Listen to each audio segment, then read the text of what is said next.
3,590 మీటర్ల pipe line నిర్మాణానికి భూమి పూజ చేయడం జరిగింది.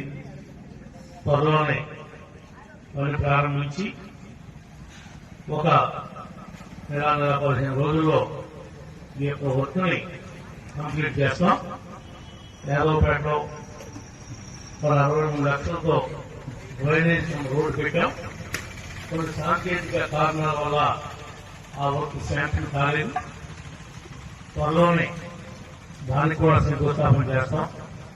ఆ పనులు కూడా సంక్రాంతి లోపు మీకు కంప్లీట్ చేసి ఇస్తామని చెప్పి ఈ సభాపూర్వకంగా తెలియజేస్తున్నాం.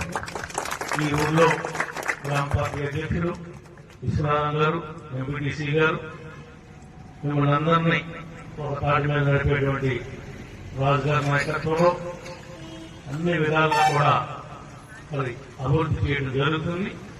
కొద్దిగా కాంట్రాక్టర్ యొక్క అసమర్థత వల్ల ఇప్పుడు ఇది రోడ్డుగా కంప్లీట్ కాలేదు.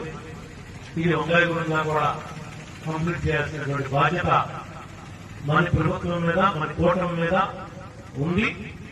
త్వరలోనే మరి దాన్ని కూడా సంక్రాంతి లోపు కంప్లీట్ గా అయ్యే విధంగా 100% కృషి చేస్తామని చెప్పి తెలియజేసుకుంటూ, అవకాశం ఉంటే మరి ఈ పక్కన ఉంటే డ్రైన్ కూడా లేకుండా కంప్లీట్ గా అక్కడ రోడ్డు వచ్చే విధంగా మరి ఏర్పాటు చేయడానికి ప్రయత్నం చేస్తానని చెప్పి కూడా తెలియజేస్తున్నాం.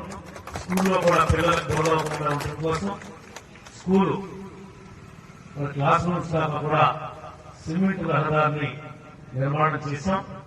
అనేక రకాల వారు అనేక రకాలుగా విమర్శిస్తూ ఉంటారు. దాన్ని మీరు వింటా ఉండాలి, వదిలేస్తా ఉండాలి.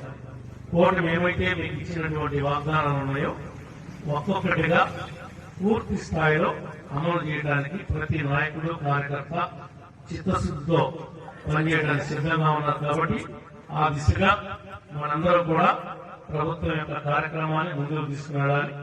ఈ రోజున అన్ని విషయాల్లో కూడా ఒక పక్క రాజధాని, ఒక పక్కన పోలవరం శరవేగంతో పరుగులు పెడతా ఉంది. దాంతోపాటు మనం ఏమైతే వాగ్దానాలు ఇచ్చున్నామో వాటిని ఒక్కొక్కటిగా పూర్తి చేసుకుంటా వస్తున్నాం. ఇంకా 1-6 మిగిలినాయి. అవి కూడా అతి త్వరలోనే పూర్తి చేయబోతామని చెప్పి పూర్తి విశ్వాసాన్ని మీకు వ్యక్తం చేస్తూ మరి మనకి అందరికీ కూడా స్టాలిన్ గారి ఇంట్లో పంపుతుంది కాబట్టి